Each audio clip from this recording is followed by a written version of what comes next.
Hello नमस्कार साथियों, स्वागत है आप सभी का नॉलेज मंत्रा के ऑनलाइन प्लेटफॉर्म पर। तो जैसा कि आप सभी जानते हैं कि इस समय हमारा डिस्कशन किस पर चल रहा है, दिल्ली सल्तनत पर, जिसमें कि हम कुतुबुद्दीन ऐबक के बारे में या फिर जो इम्पोर्टेंट इवेंट हैं ऐबक से संबंधित बहुत सारी हो चुकी हैं। कल के वीडियो में हमने आपसे डिस्कस किया हुआ था इल्तुतमिश, यानी कि इल्तुतमिश की जो उपाधियां थी मुख्य रूप से एग्ज़ाम में जो पूछी जाती हैं अधिकतर, उसके बारे में हमने आपसे डिटेल में डिस्कस किया। प्लस उसके साथ में जो है हमने इल्तुतमिश का प्रारंभिक जीवन किस तरह से व्यतीत हुआ, इसके बारे में भी हमने आपसे कल डिस्कस किया था।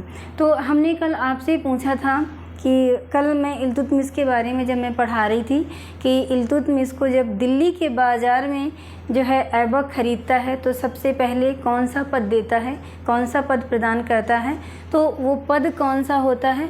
वो पद होता है सर ए जानदार। कौन सा होता है? सर ए जानदार। तो यही बताते समय हमने आपसे एक और क्वेश्चन किया था कि ऐबक ने इल्तुतमिश को सबसे पहले सर ए जानदार का पद दिया था। वहीं पर अगर हम बात करते हैं कि ऐबक को सबसे पहले गोरी ने कौन सा पद प्रदान किया था, तो वो कौन सा था? वो था अमीर ए आखोर। ठीक है, तो कल हमने आपसे क्वेश्चन पूछा था कि आप लोग कमेंट्स बॉक्स में कमेंट्स करके इसका आंसर हमें बताएंगे। तो उसका हम आंसर बता रहे हैं कि अगर गोरी ने पहला जो उसको पद प्रदान किया था ऐबक को, तो वो अमीर ए आखोर का पद था। ठीक है, तो चलिए हम चलते हैं अपने टॉपिक की ओर। लेकिन अपने टॉपिक की ओर चलने के पहले हमें आप लोगों से एक शिकायत है कि आप लोग हमारे वीडियो को तो देखते हैं लेकिन आप लोग लाइक नहीं करते हैं। यार क्या जाता है एक लाइक करने में? आपका एक लाइक हमारे लिए बहुत बड़ा उत्साहवर्धन का काम करता है। तो आप ज़्यादा से ज़्यादा आप लोग हमारे वीडियो को जो है लाइक करें और शेयर भी करें। ठीक है, तो सिर्फ इतनी ही रिक्वेस्ट आपसे करनी थी, बाकी आपकी इच्छा है। चलिए हम टॉपिक की ओर चलते हैं। तो आज हमारा टॉपिक क्या है? आज का हमारा टॉपिक है इल्तुतमिश की समस्याएं, यानी कि इल्तुतमिश जब गद्दी पर बैठा है तो उसके समक्ष जो है कौन कौन सी समस्याएं थीं। तो अगर हम समस्याओं की बात करते हैं तो सबसे पहले उसके समक्ष समस्या आती है किसकी? एल्दौज की समस्या आती है। एल्दौज की समस्या कैसे आती है कि जब इल्तुतमिश गद्दी पर बैठता है तो उस समय ये एल्दौज कहाँ का शासक होता है? गजनी का शासक होता है। इस एल्दौज के बारे में हमने ऐबक के समय भी आपसे चर्चा किया हुआ था कि जब ऐबक का विरोध कर देती है जनता, इस गजनी की जनता, तो जो है ऐबक पुनः लाहौर चला जाता है और ये गद्दी यहाँ की खाली हो जाती है। तो ये जो है एल्दौज जो है पुनः इस गद्दी को संभाल लेता है। इसके बारे में हमने आपसे डिस्कस किया हुआ था। लेकिन अब ये समय किसका है? ये इल्तुतमिश का समय है। तो अगर हम इल्तुतमिश की बात करते हैं कि इल्तुतमिश के समक्ष एल्दौज किस तरह से की समस्या किस तरीके से थी, तो एल्दौज कहाँ का शासक था? गजनी का शासक था और इसका समकालीन शासक भी हुआ करता था। तो दोनों क्या थे? ये जो इल्तुतमिश था ये एल्दौज के बाद जो है गद्दी पर बैठता है, लाहौर की गद्दी पर, और ये जो एल्दौज होता है ये पहले गद्दी पर बैठता है। तो दोनों में प्रतिस्पर्धा की भावना आती है। इन दोनों के समक्ष प्रतिस्पर्धा की भावना क्या आती है कि ये जो एल्दौज होता है ये जो है अपने आप को इससे बड़ा यानी कि श्रेष्ठ समझता है। तो अपने खुद को श्रेष्ठ समझने के लिए, यानी कि इस चीज़ को पता चले इल्तुतमिश को, तो ये क्या करता है? इल्तुतमिश को दंड व छत्र भेजता है।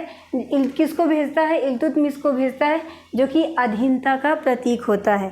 कहने का मतलब है कि प्रतीक के रूप में वो दंड और छत्र भेजता है।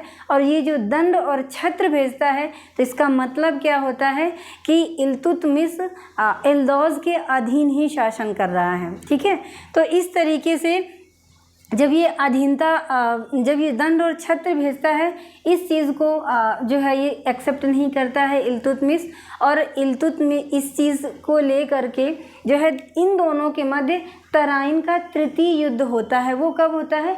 1215 से 1216 ईस्वी में जो है अप्रॉक्स होता है। कौन सा युद्ध? तराइन का तृतीय युद्ध। तो अगर तराइन का तृतीय युद्ध पूछता है किसके मध्य हुआ है, तो इल्तुतमिश और एल्दौज के जो है मध्य तराइन का तृतीय युद्ध हुआ है। आप लोगों को पता होगा कि तराइन का प्रथम युद्ध और तराइन का द्वितीय युद्ध कब हुआ था। तो इस चीज़ को हमने जब मैं पढ़ा रही थी ऐबक के बारे में, तब हमने आपसे डिस्कस किया हुआ था। तो आप लोग कमेंट्स बॉक्स में कमेंट्स करेंगे कि तराइन का प्रथम युद्ध और तराइन का द्वितीय युद्ध कब हुआ है, वह किसके मध्य हुआ है। ठीक है, तो अगर हम बात करते हैं तो इस तरह से तराइन का तृतीय युद्ध किसके मध्य हुआ है, तो तराइन का तृतीय युद्ध एल्दौज और इल्तुतमिश के मध्य हुआ था, जिसमें क्या होता है, एल्दौज पराजित होता है और जब एल्दौज पराजित हो जाता है तो इल्तुतमिश इसको बंदी बना करके बदायूं ले आता है और उसी समय जब बदायूं ले आता है कुछ दिन पश्चात इसकी हत्या कर देता है। इस तरह से जो है एल्दौज की समस्या भी इल्तुतमिश के समक्ष ख़त्म हो जाती है। ठीक है, तो ये थी एल्दौज की समस्या। अब दूसरी समस्या क्या थी, दूसरी समस्या थी कुबाचा की समस्या। अब कुबाचा की समस्या क्या थी, तो ये कुबाचा जो है उच्च या मुल्तान का शासक था। हमने लास्ट डे आपको मैप के माध्यम से बताया था, उच्च के बारे में बताया था, उच्च या मुल्तान की सिचुएशन यानी कि किस जगह पर है और सिंध किस जगह पर है और लाहौर किस जगह पर है। अगर आप लोगों ने बहुत अच्छे से पढ़ा होगा तो आप लोगों को सारी चीज़ें जो है आपके माइंड में आ रही होंगी और आप मैप के माध्यम से अपने माइंड के द्वारा तुरंत वहीं पर पहुंच जा रहे होंगे। तो अगर हम बात करते हैं कुबाचा की समस्या की, तो ये शासक कहाँ का था, मुल्तान का शासक था। ये क्या करता है, 1217 में लाहौर कुबाचा से छीन लेता है। कौन, इल्तुतमिश जो है इस कुबाचा जो है 1217 में जो है लाहौर, ये जो कुबाचा ये जो कुबाचा कहाँ पर होता है, ये उच्च या मुल्तान में होता है।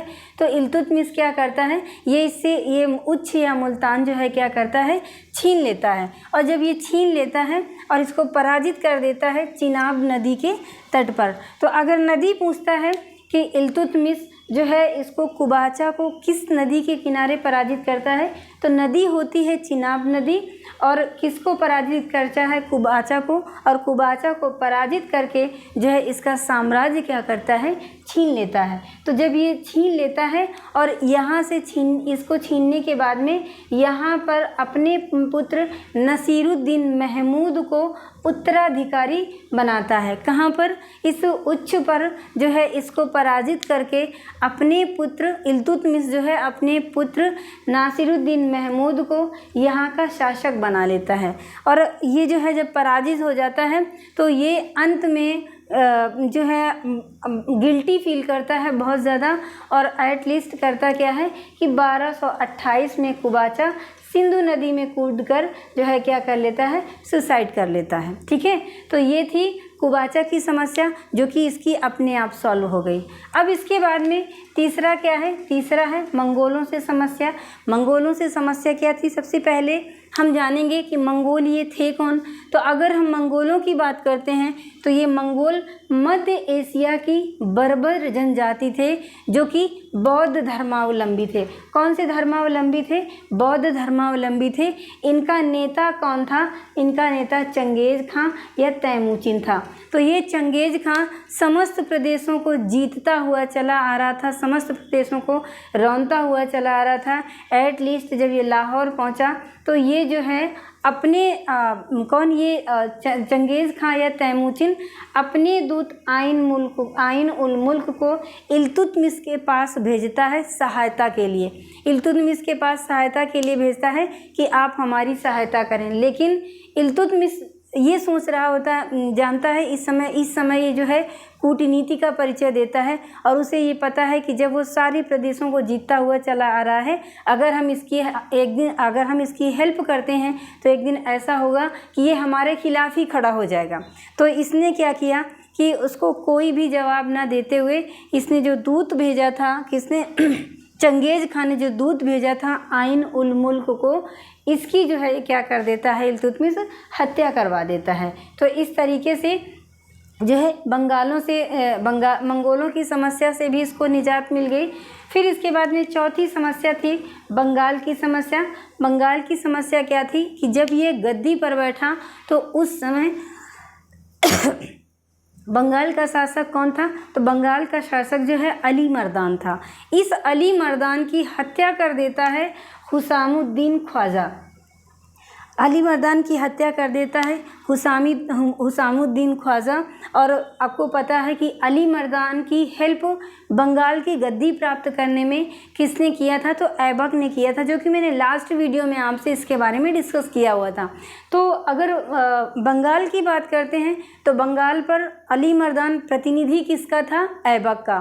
तो इस अली मर्दान की हत्या कर देता है हुसामुद्दीन ख्वाजा, और हुसामुद्दीन ख्वाजा जो है इसकी हत्या करके अलाउद्दीन के नाम से जो है इस गद्दी पर बैठता है, बंगाल की गद्दी पर।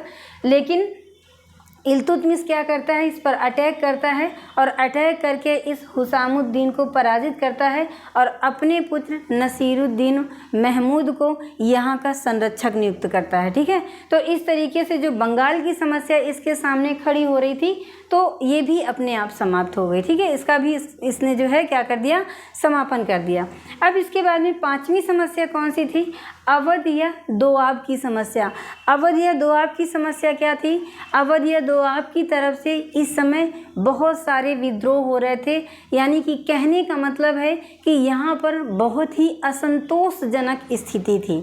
तो इसी असंतोषजनक स्थिति का फ़ायदा उठाकर जो है जैसे कि कन्नौज है, उस समय का तत्कालीन जो राज्य था बदायूं, दूसरा था कन्नौज, कटेहर और बनारस के नेताओं ने जो है स्वयं को क्या कर दिया? एक स्वतंत्र शासक के रूप में जो है घोषित कर दिए। यानी कि इनका घोषित करने का मतलब क्या था कि अब हम किसी से भी नहीं डरेंगे, हम बिल्कुल एक स्वतंत्र शासक के रूप में जो है शासन करेंगे। तो इन्हीं में से एक था अवध का स्थानीय शासक था, जिसका नाम था पृथु। इसने जो है विद्रोह कर दिया, और इसका विद्रोह इतना भयंकर था कि इसने जो है 1,20,000 मुसलमानों की हत्या करवा दी। और जब इनकी जो है 1,20,000 मुसलमानों की हत्या करवा दी, ये भारतीय इतिहास में सबसे बड़ी हत्या थी। ठीक है, तो इस तरह से जो है इसकी ये सारी समस्याएं थी। किसकी? इल्तुतमिश की। तो इल्तुतमिश की समस्याएं कौन कौन सी थी? पहली एल्दौस की समस्या थी, उससे किस तरीके से निपटा ये इल्तुतमिश, इसके बारे में हमने आपसे डिटेल में डिस्कस किया। दूसरी समस्या कौन सी थी? हुबाचा की समस्या। तीसरी समस्या थी मंगोलों से समस्या। चौथी बंगाल की समस्या थी, और 5वीं थी अवध या दोआब की समस्या। अब इसके बाद में बात करेंगे हम आपसे कि इल्तुतमिश के अन्य महत्वपूर्ण अभियान कौन कौन से थे। तो अगर हम इसके अन्य महत्वपूर्ण अभियानों की बात करते हैं तो सबसे पहला महत्वपूर्ण अभियान था रणथंभौर अभियान, जो कि 1226 ईस्वी में किया था। ठीक है, फिर इसके बाद में दूसरा होता है शिवालिक श्रृंखला से मंडावर विजय प्राप्त की इसने। ये कब किया है? तो ये 1227 ईस्वी में प्राप्त किया है। ओके, अब इसके बाद में तीसरी और महत्वपूर्ण अभियान क्या था? ग्वालियर विजय। ग्वालियर विजय जो है ये इसके लिए बहुत इम्पोर्टेंट थी। क्योंकि जब ये ग्वालियर विजय के अभियान पर जाता है तो अपनी पुत्री रज़िया को भी अपने साथ ले जाता है, और जो है ये जो ग्वालियर में इसको विजय भी प्राप्त होती है। तो इस विजय के उपलक्ष्य में जो है अपनी पुत्री को उपाधि कौन सी देता है रज़िया को? तो उम्दत उल निस्बा की उपाधि प्रदान करता है। ठीक है, तो क्लियर हुआ ये चीज़। क्वेश्चन पूछता है आपसे कि रज़िया, पहली चीज़ तो रज़िया की उपाधि पूछेगा, तो रज़िया की उपाधि क्या है? उम्दत उल निस्बा। ये भी क्वेश्चन पूछता है कि इल्तुतमिश ने किस अभियान में अपनी पुत्री रज़िया को उम्दत उल निस्बा की उपाधि प्रदान की थी। ठीक है, तो कौन सा अभियान था? ग्वालियर अभियान था। अब इसके बाद में बात करते हैं चौथा अभियान कौन सा है? खोखरों के विरुद्ध अभियान। ये कब किया है इसने?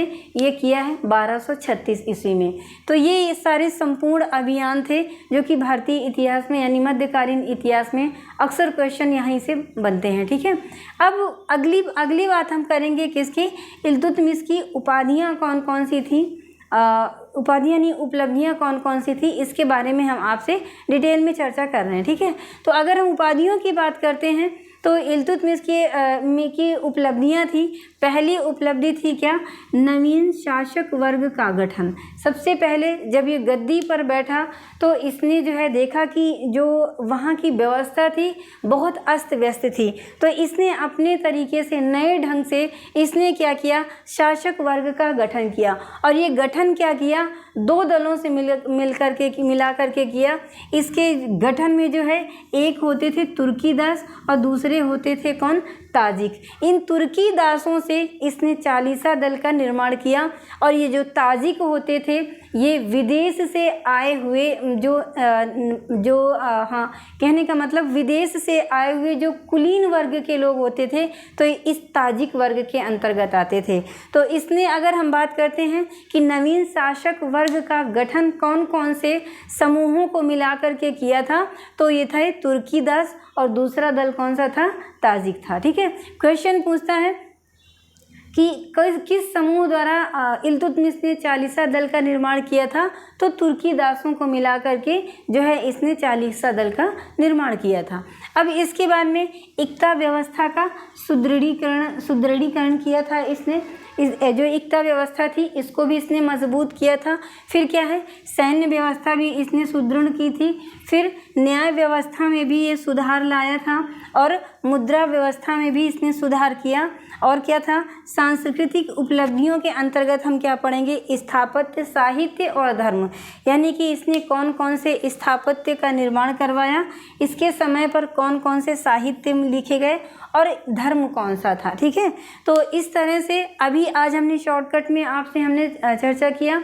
नेक्स्ट डे हम एक एक करके सबके बारे में डिटेल से चर्चा करेंगे और इसके बाद में सांस्कृतिक उपलब्धियों के बारे में आपसे हम डिटेल में डिस्कस करेंगे। ओके, तो आज के लिए इतना ही। हम अपने वीडियो को लेक्चर को यहीं पर विराम देना चाहेंगे। नेक्स्ट डे हम नए वीडियो के साथ आपके समक्ष उपस्थित होंगे। लेकिन जाने के पहले आपसे एक बार ये ज़रूर कहेंगे कि अगर आप हमारे चैनल को पहली बार विजिट कर रहे हैं तो आप हमारे चैनल को सब्सक्राइब करें, लाइक करें, ज़्यादा से ज़्यादा शेयर करें और बेल आइकन को भी दबाना ना भूलें ताकि डेली की वीडियो आपको आसानी से प्रोवाइड हो सके। ओके, तो मिलते हैं नेक्स्ट डे नए वीडियो के साथ। तब तक के लिए स्वस्थ रहिए, मस्त रहिए, अपनी स्टडी को कंटिन्यू रखिए। धन्यवाद।